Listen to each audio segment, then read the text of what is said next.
Diagonal matrix. ठीक, तो all element इसमें होते हैं क्या, all element except principal diagonal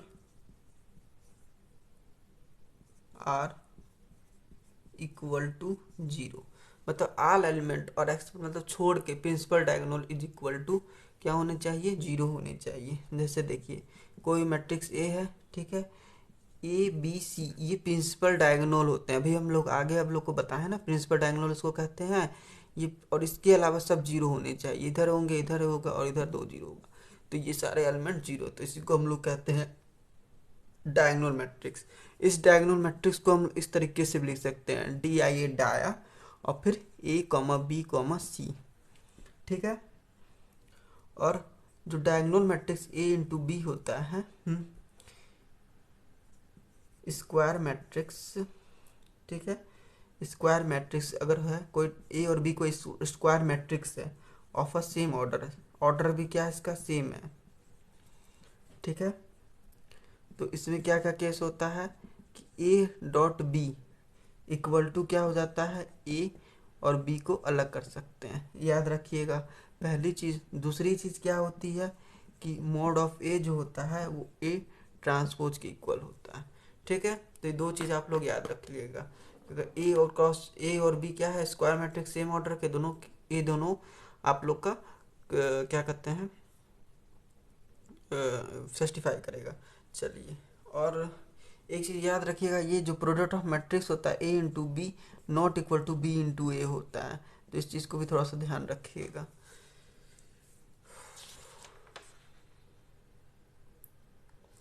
ठीक है ना, अब हम लोग चलते हैं किस, हाँ, डायगोनल मैट्रिक्स के कुछ प्रॉपर्टीज़ हैं जो इम्पोर्टेंट प्रॉपर्टी हैं, आपके एग्जाम में आ सकते हैं कि जो आप लोग इससे डायरेक्ट, ठीक है, क्वेश्चन कर सकते हैं। तो उसको हम लोग बार समझ लेते हैं और फिर उसके बाद इसके कुछ क्वेश्चंस कर लेते हैं, फिर इस चैप्टर ख़त्म होने के कगार पे हम लोग पहुंच जाएगा। ठीक है, तो डायगोनल मैट्रिक्स की सबसे पहली प्रॉपर्टी क्या होती है, जैसे मान ली डी आई ए डायगोनल है ए बी सी, ए बी सी का मतलब समझा दिए, अब लोग इस तरीके से लिख सकते हैं। ठीक है, इनटू डायगोनल कोई पी क्यू आर मैट्रिक्स है, ठीक है, मतलब इसके क्या है, पी क्यू आर एलिमेंट है, तो इन दोनों का अगर मल्टीप्लिकेशन पूछे, ठीक है, तो डायरेक्ट आप कह सकते हैं ए पी या बी क्यू या सी आर। नहीं समझ में आ रहा, देखिए जैसे मान लीजिए जीरो है, ए है, जीरो जीरो हो गया, जीरो बी जीरो हो गया और जीरो जीरो सी हो गया। और इसका अगर मल्टीप्लिकेशन पूछे किससे, जीरो नहीं पी जीरो जीरो और ये क्या है जीरो क्यू जीरो, ठीक है, और जीरो जीरो आर है, तो सिंपल सा क्या हो जाएगा, आँख बंद करके आप लोग लिख सकते हैं A into P zero zero, और ये हो जाएगा zero B into Q zero, और ये क्या हो जाएगा जीरो जीरो सी और आर हो जाएगा। यही हम कहना चाह रहे थे।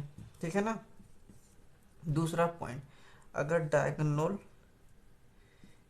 Of matrix A B C है और इसकी पावर क्या है, एन है, तो ये क्या हो जाएगा, डी आई ए डायगोनल और ए की पावर एन कॉमा बी की पावर एन और कॉमा सी की पावर एन में चेंज हो जाएगा। ठीक है, इसी तरीके से पॉइंट नंबर 3 इसमें देखिए, अगर diagonal of matrix a comma B comma c है और इसकी पावर -1 है, तो इसको हम लोग क्या लिख सकते हैं, डायगोनल ए की पावर -1 बी की पावर -1 और सी की पावर -1 लिख सकते हैं। ठीक है, और पॉइंट नंबर 4, अगर जो हमारा ये है ए बी सी, ये तीनों अगर इक्वल है, a equal to B equal to c अगर 1 है, तो ये क्या हो जाता है, तब इसी डायगोनल मैट्रिक्स को हम लोग क्या कहते हैं, आइडेंटिटी मैट्रिक्स कहते हैं। ठीक है, आइडेंटिटी मैट्रिक्स कहते हैं। और पॉइंट नंबर फिफ्थ क्या कहता है, अगर diagonal of matrix a comma B comma c है और प्लस माइनस, ठीक है, diagonal of matrix p comma q comma r है, ठीक है, तो ये जो होता है डायगोनल ऑफ मैट्रिक्स क्या हो जाता है, पी प्लस माइनस क्यू और क्या हो जाएगा, बी प्लस माइनस, सॉरी गड़बड़ा गया, क्या हो जाएगा, diagonal A plus minus P B plus minus Q और सी प्लस माइनस आर हो जाएगा। ठीक है, तो ये क्लियर है। अब हम लोग पढ़ेंगे इन्वर्टेबल ऑफ मैट्रिक्स। ठीक है, तो स्क्रीनशॉट लेना तो ले सकते हैं। चलिए, और कुछ तो नहीं बताना। हाँ, एक चीज़ और बताना था हमको, ठीक है, जो इम्पोर्टेंट है। आप लोग को यहाँ दिख रहा है ना? हाँ, पॉइंट नंबर 6। देखिए, जो डायगोनल मैट्रिक्स होता है, डायगोनल मैट्रिक्स, वो इसको टू टाइप में हम लोग ने चेंज किया। पहला, अगर a equal to B equal to c, अगर कांस्टेंट कोई k की वैल्यू है, तो इस मैट्रिक्स को तब हम लोग कहते हैं स्केलर मैट्रिक्स। क्या कहते हैं? Scalar matrix. और a equal to B equal to C equal to 1 है, तो इस मैट्रिक्स को हम लोग कहते हैं आइडेंटिटी मैट्रिक्स। तो इस चीज़ को आप लोग ध्यान रखिएगा। तो पूछ सकता है स्केलर मैट्रिक्स में क्या होते हैं कि सारे डायगोनल के एलिमेंट कांस्टेंट होते हैं। एक स्टेटमेंट पूछ सकता है आप लोग से। ठीक है, पूछ सकता है कि all scalar matrix is diagonal matrix, true की फॉल्स, बताइए। ट्रू होगा।